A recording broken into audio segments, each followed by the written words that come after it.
I'm Kirsty McGregor. I'm speaking with Thomas Weatherall today, and I just want to start with an acknowledgement of country in the spirit of reconciliation.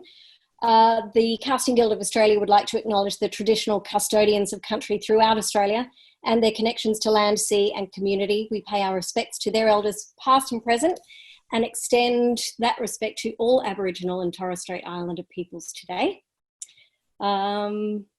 Which brings me to you, Thomas Weatherall. Hello, how you going? Hello, I'm very well. How are you? I'm well, thank you. Good, thanks for joining us today. Where did you grow up? I grew up in Rockhampton, up kind of like central Queensland sort of area. So I lived there till I was about 10, and then I moved to the Gold Coast, and I was there all through high school until just recently moved to Brisbane for university. So yeah. And the university is? At QUT. So I study Bachelor of Fine Arts Acting at QUT, currently finishing off my second year there. Excellent. And so you've gone to drama school. When did you decide that you wanted to be an actor? What drew you to acting? It was pretty late towards kind of finishing high school. I sort of made that decision. In Rockhampton and growing up, I was a dancer. I was a trained dancer, and I kind of always planned that would be kind of my career. I always had that in mind. I trained under Diane Talbot kind of my whole life, and then just as I got to high school, started taking drama classes and just basic sort of things like that. And I never had an interest in it, in all honesty. It was just sort of a bit of fun at the start. And then It wasn't until as I got through the later years of high school and we were doing kind of school musicals and plays, I started getting roles in that. I started to really enjoy it. And then, in year 12, I did my first kind of professional job, and it was there, the director, it was a show called Deadlock, and the director, Billy Pleffer, actually. Yeah, how did that come about? It was weird. I remember it so clearly. I was just sitting in my room and my mum came in, and Danny Long Casting had put an ad on Facebook looking for these, in detail who they were after. And all you had to do was send in a photo. And so my mum said, and my mum got me out of bed and we took a photo quickly and sent it off. And I was just kind of like, it'll be a bit of fun. And then from there, I got the, sides for the screen test sent through. And again, I kind of just thought it would be a bit of fun. And I was in year 12 and at the time we were doing our school musical. And so it was really late sort of rehearsals and stuff. And I remember the screen test was due like the next morning, and I was getting assignments done and everything. And I just I was like, Mum, it's not worth it. I shouldn't do it. And she convinced me to do it. And then, from there, got to meet them in person, and that's how I got the job. So, but it was on that job actually where people sort of encouraged me to audition for drama school. But, yeah. Well, yes. Well, that was my next question. Good on your mum for the encouragement. Yes. I owe all of this to her. Yeah, she would want me to say that. Yep. And Danny Long, of course, for putting it out there in the first place. It's always grateful. Yeah. And so so after that you did decide to go to drama school. What made you decide to go to drama school as opposed to, because people these days follow two very different paths, and a lot of people in Australia and the UK do go through drama school before they consider a professional career. The US, some people do, but a lot of people will go straight to, particularly for a screen career. So who inspired you to go to drama school? Yeah, again, because I was at the very end of year 12 when we were filming Deadlock, and people on the show, and especially Billy, the director, was kind of saying it was something I should consider looking at and study and stuff, because it was all really up in the air about what I wanted to do the next year.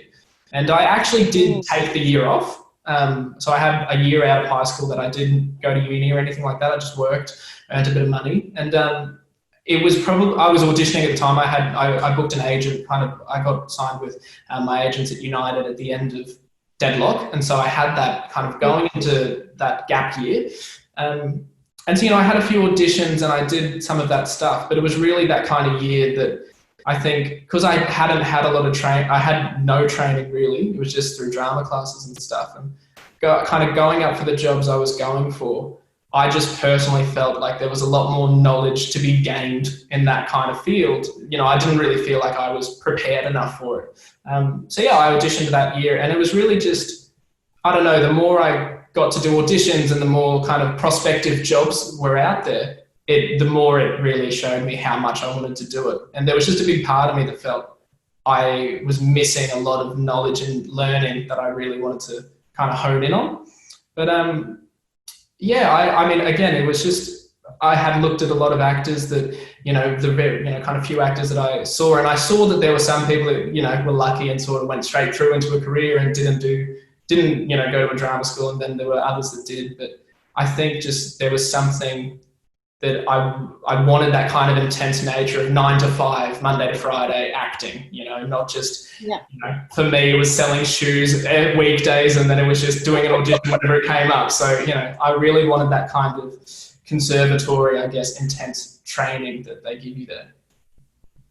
That's the amazing thing about drama school, isn't it? Is that you get to do it every single day. You get to show up, you do it.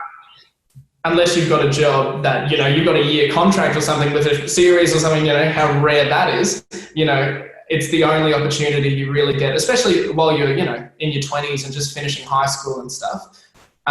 It's the only time you really get to actually act 5 days a week, you don't. And I realized that as well in that gap year.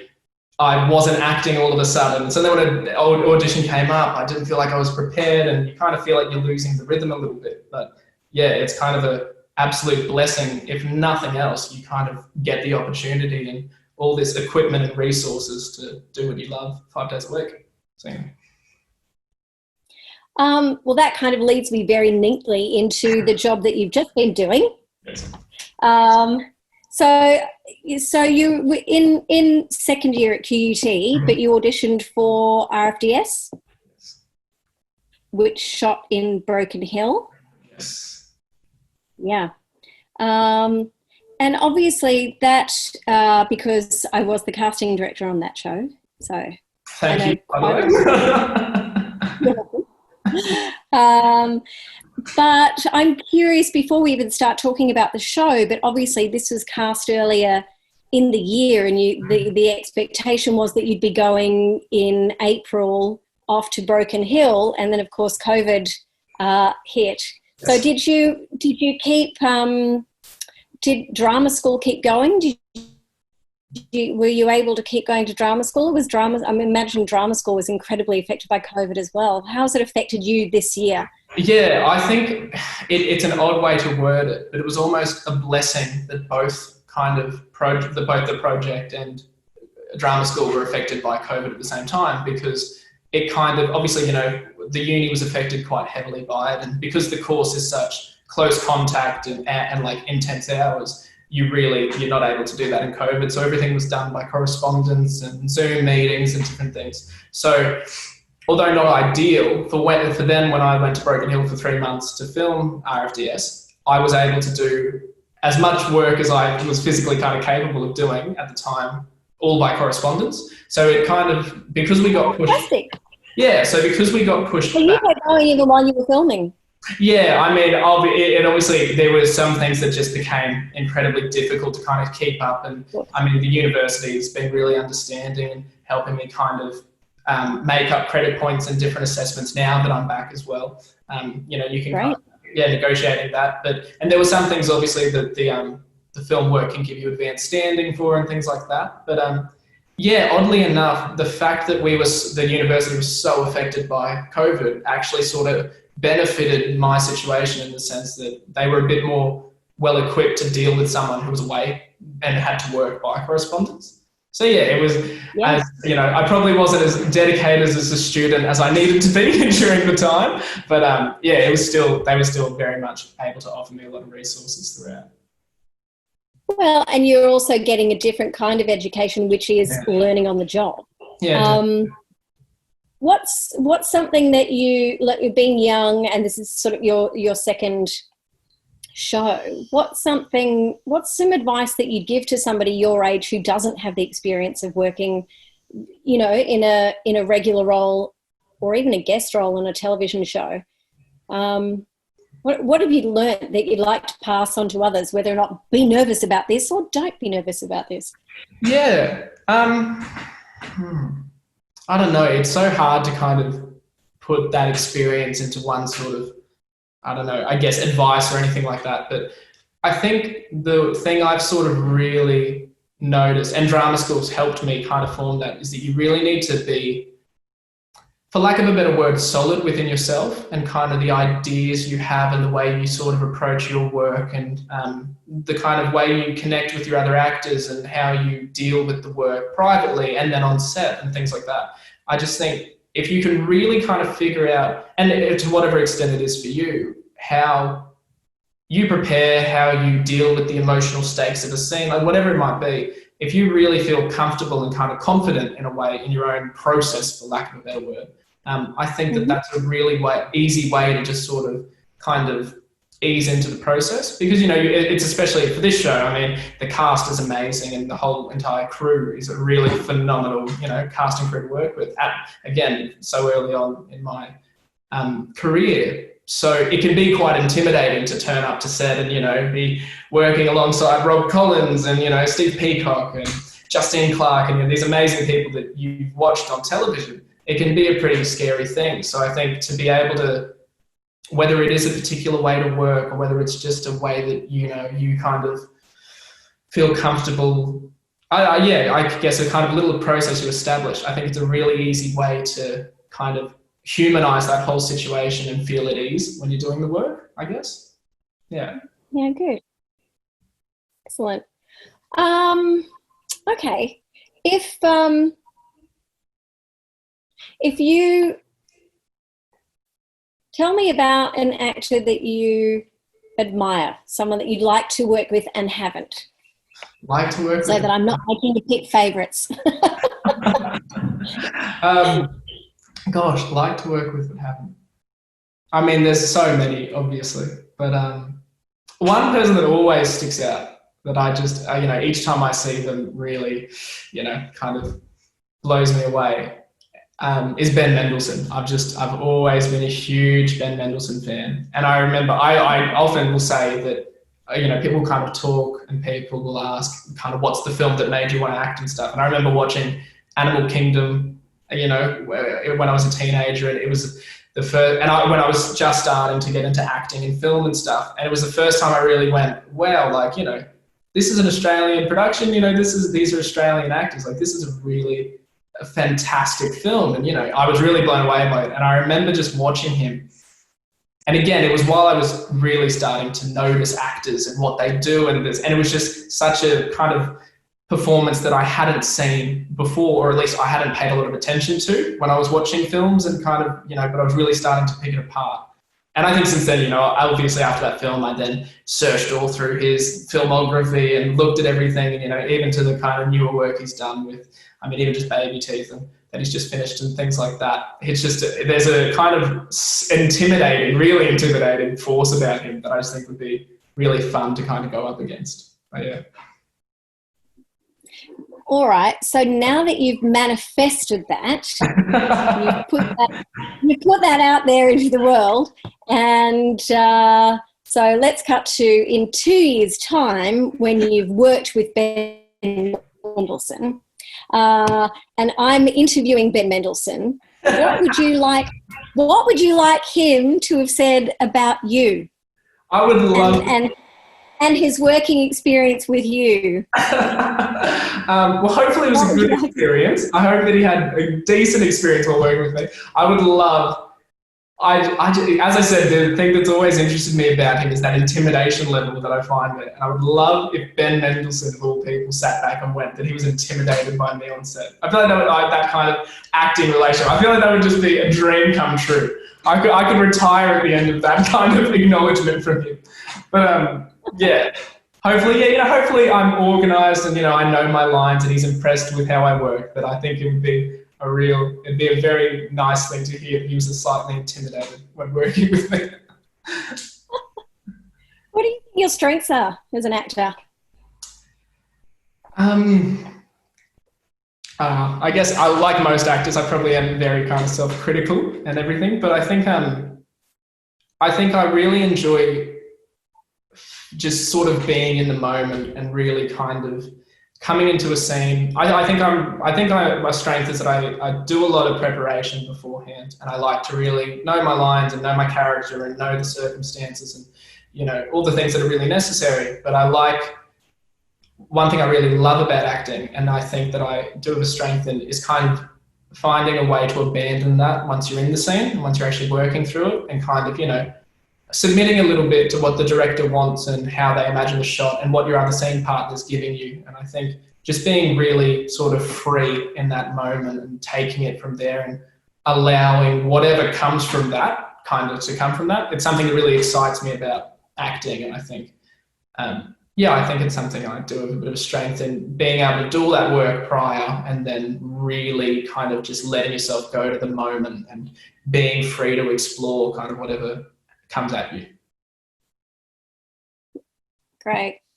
So if you could project, other than working with Ben Mendelsohn, but project 5 years from now, like, have you sort of made fantasy plans? Where would you like to be, I guess is all I'm saying.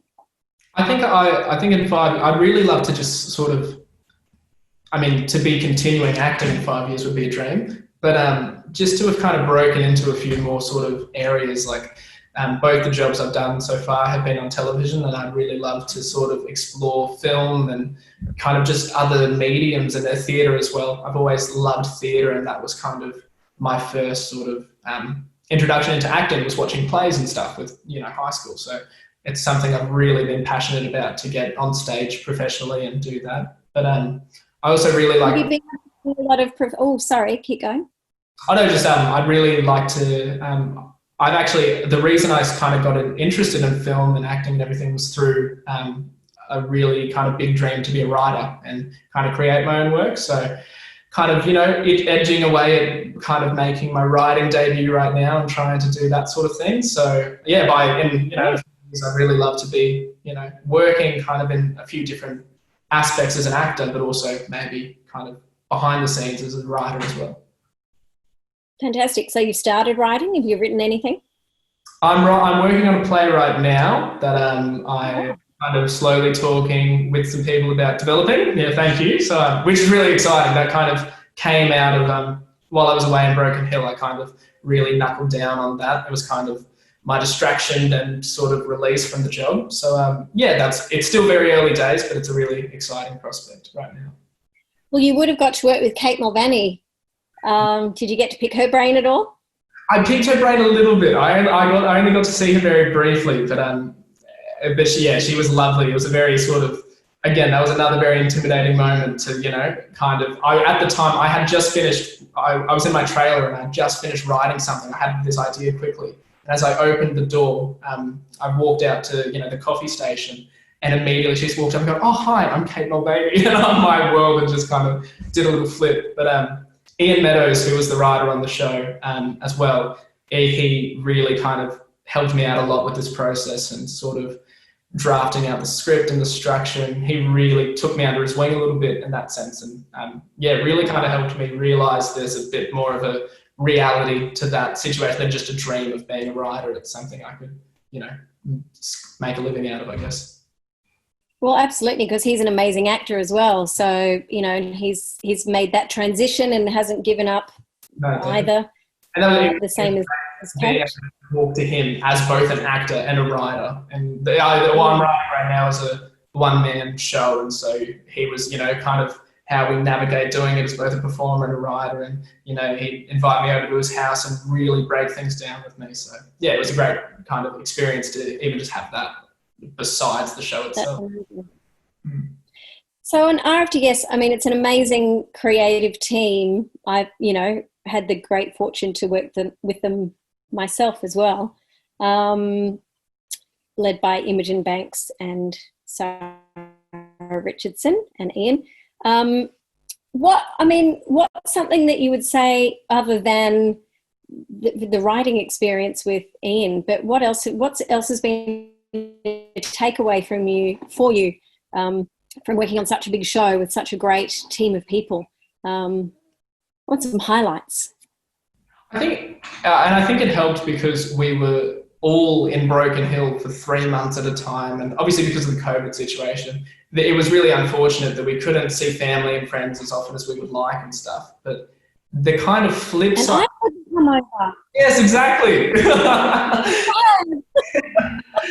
But the flip side to that was that we were always kind of surrounded by each other, and so we got to kind of see people in situations and circumstances, and more frequently than I think you probably would if it was on another TV show or another project. Mm-hmm.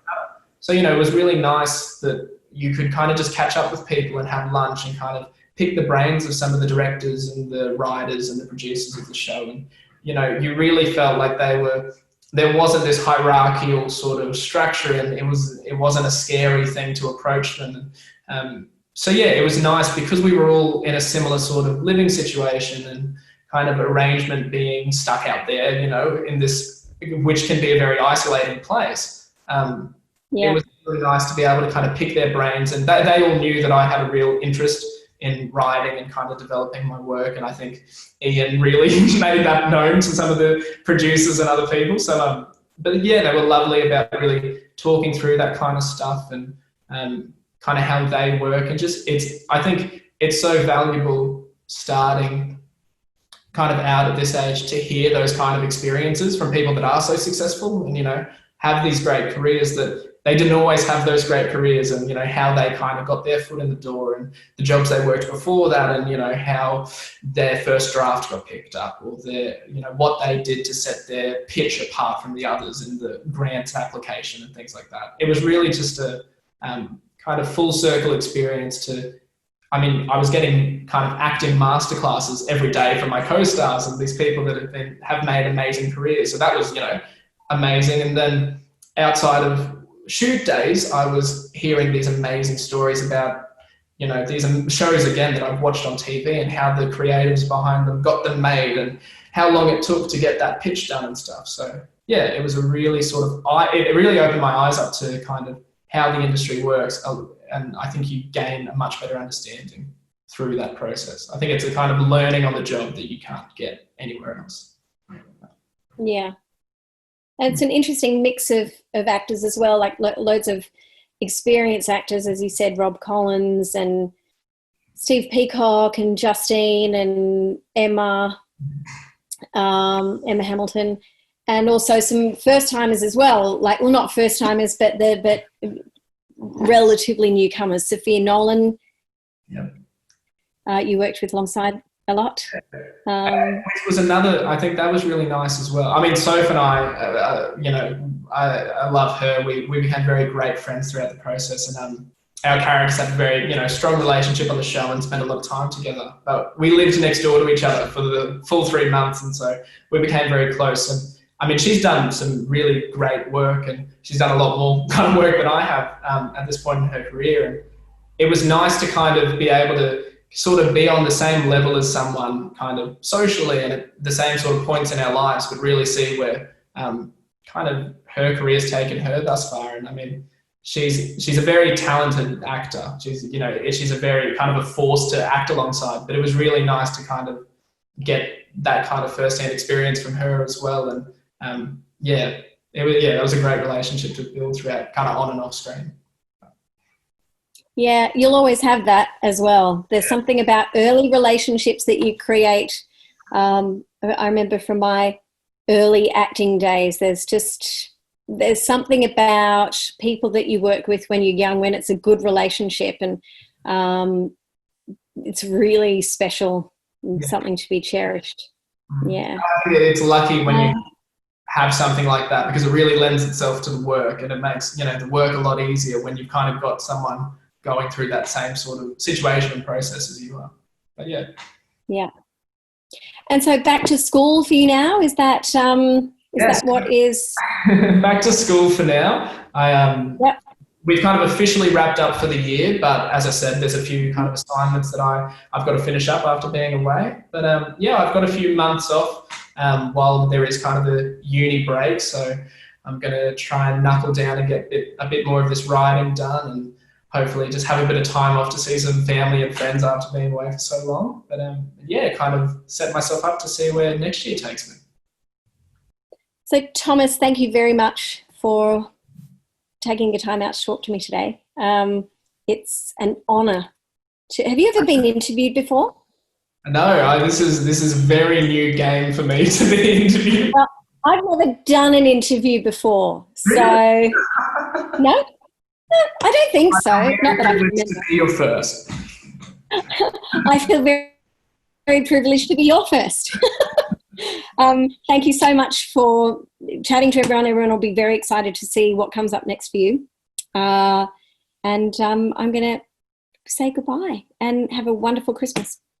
Likewise. It's been lovely chatting. See you soon.